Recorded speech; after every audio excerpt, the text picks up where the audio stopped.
Bonjour à tous les amis, pour ceux qui ne me connaissent pas, vos grands-mères les dauphins, qui mangent des gratins dauphinois. Les amis, je vais parler des religions et des religieux du net, voilà, les religieux 2.0, vous faites délirer. Laissez la religion en dehors de nos débats YouTube et Facebook les amis, voilà, c'est un truc de malade ça. Donc les gens ils viennent, parce que moi je vous explique, j'ai grandi dans une famille de culture musulmane, je m'appelle Mohamed, donc voilà, donc je peux pas dire je suis musulman parce que je dis énormément de gros mots, il suffit à peine de dire que je suis musulman. Quoi, t'es musulman? Alors tu dis des gros mots, tu jures sur Dieu, je sais pas ce que, des trucs comme ça et tout. Moi, est-ce que moi je vais vous juger, par exemple, quand vous êtes là, vous faites le signe de la croix et le lendemain vous allez en boîte de nuit? Est-ce que je vais vous juger? Non. Quand une meuf le dimanche, elle accompagne sa grand-mère à la messe, c'est honorable, c'est trop mignon. Une meuf, elle va accompagner sa grand-mère à la messe, mais le week-end d'après, elle est en boîte de nuit. Est-ce que nous, on va prendre des photos comme vous faites avec les filles qu'on le voile? Regardez les filles qu'on le voile, elle a le voile, mais elle fait la pute, je sais pas quoi et tout. Vous avez pas honte? Tout ça a pour but de nuire à une religion, pas aux religions, mais à une religion qui est l'islam. Et ça, c'est la vérité. Parce que les amalgames que vous faites avec les musulmans, nous, on le fait jamais avec les chrétiens.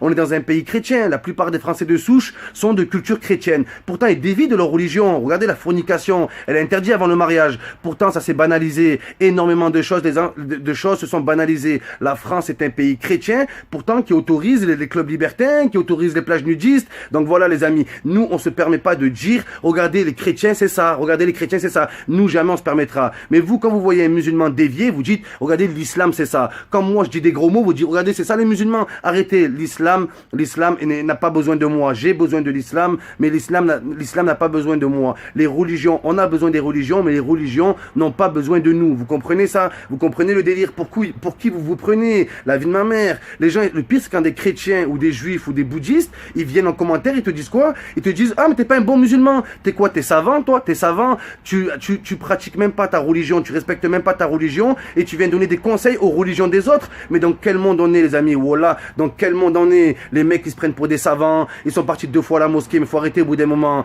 T'es là à me dire, Momo, t'es pas un bon musulman. Va à la mosquée. Va à la Mecque. Donne des sous à tes parents et va donner de l'argent aux pauvres avant de me casser les couilles, putain. Voilà. Déjà que la voie vers le paradis, elle est difficile. Toi, tu t'occupes de moi. Mais pourquoi tu viens t'occuper de moi? Pourquoi tu viens t'occuper de moi? Je comprends pas. La vie de ma mère, c'est un truc de fou, ça. Donc voilà. Les gens, ils sont là. Occupez-vous de vous. Voilà. La voie vers le paradis, c'est une voie intime. C'est pas une voie publique. Vous êtes là en commentaire, soi-disant c'est des rappels. Ouais, mon frère, de jurer c'est interdit. Tu dis la vie de ta mère, je sais que il y a pas mal de choses qui sont interdites et tout. Momo c'est interdit, Momo c'est interdit. Mais toi déjà, tu as pensé à toi-même? Est-ce que tu as pensé à ton sort? Voilà. Est-ce que tu crois que le fait que moi je fasse des péchés, est-ce que tu crois que ça te met des points en plus? Non, il n'y a aucun lien entre toi et moi, il n'y en a aucun. Et quand tu mets un commentaire sur une vidéo publique, un commentaire public, ton seul objectif c'est de m'humilier. Donc dans ce cas-là, c'est plus un rappel. Un vrai rappel, c'est le frère qui vient te voir en privé, qui te dit, écoute Momo, ça c'est pas bien, maintenant fais ce que tu veux. Mais vous qui vous cachez derrière des pseudos anonymes, derrière des photos anonymes, et qui sortent des versets, je sais pas quoi, des versets hors de leur contexte, arrêtez au bout d'un moment. Voilà, tu connais un verset par cœur, garde-le pour toi, garde-le pour tes frères,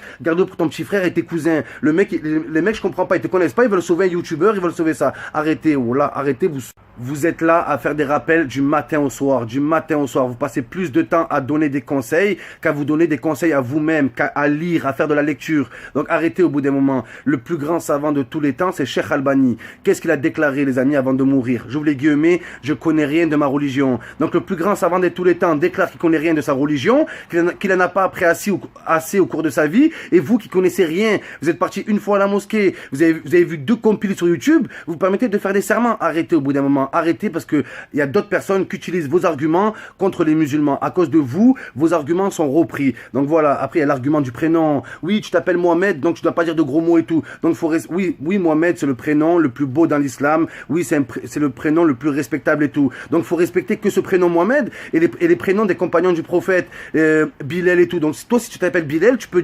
insulter, tu peux jurer sur le Coran et tout. Arrêtez de dire n'importe quoi. Vos raisonnements, ils sont bidons. Voilà. Est-ce que nous, par exemple, est-ce que moi, si je vais voir une fille de culture chrétienne qui s'appelle Marie, je vais dire, oh, tu t'appelles Marie? Alors pourquoi tu vas en boîte de nuit? Ah, pourquoi tu fourniques avec ton mec? Arrêtez. Là, c'est ce genre d'amalgame, même l'amalgame avec le prénom, l'amalgame avec la barbe, l'amalgame avec la gueule, avec tout, ça existe que dans l'islam. Regardez bien, on fait jamais d'amalgame. Les musulmans ne font pas d'amalgame. Ils ne font pas d'amalgame avec les chrétiens. Ils disent pas, regardez, les chrétiens, non, il y a pas de ça. Toujours nous, la vie de ma mère. Vous voyez un musulman vous voyez un mec, il y a des des émeutes, on va dire il y a des émeutes à Paris, sur 4000 mecs, il y a un sgeg de 15 ans, il est passé, il a dit Allahu Akbar, regardez l'islam c'est ça, arrêtez au bout d'un moment parce que tellement vous enfoncez le truc, tellement ça se voit que vous forcez, au bout d'un moment les gens vont s'en rendre compte, et ça va se retourner contre ça. On le voit même dans le football les amis, on le voit même dans le football, les mecs comme Neymar, les mecs comme Ronaldinho, les mecs comme Oscar, les mecs comme pratiquement tous les joueurs d'Amérique du Sud et tout, à chaque fois qu'ils mettent un but, ils font le signe de la croix, ils lèvent les deux doigts vers le ciel, mais pourtant tous les week-ends ils sont en boîte, pourtant Ronaldinho il se tape bien des travelots, personne va leur dire regardez, ces joueurs là ils font le signe chrétien, mais c'est pas des bons chrétiens, on va jamais leur dire, mais et quand c'est un mec comme Mesut Özil qui va à la Mecque, directement ça prend en screen, ça prend ses tatouages, regardez, il se dit musulman alors qu'il a des tatouages. Comment vous pouvez vous permettre? Au bout d'un moment, je comprends pas en fait. Voilà, je comprends pas. Voilà, croire que votre place au paradis, elle est acquise sur la vie de ma mère. Voilà, je sais pas. Mais peut-être vous êtes tellement sûr de vous. Voilà, ça m'inquiète. Je suis vraiment inquiet pour vous. Tellement vous êtes sûr de vous. Voilà que ça m'inquiète. Allez, kiss.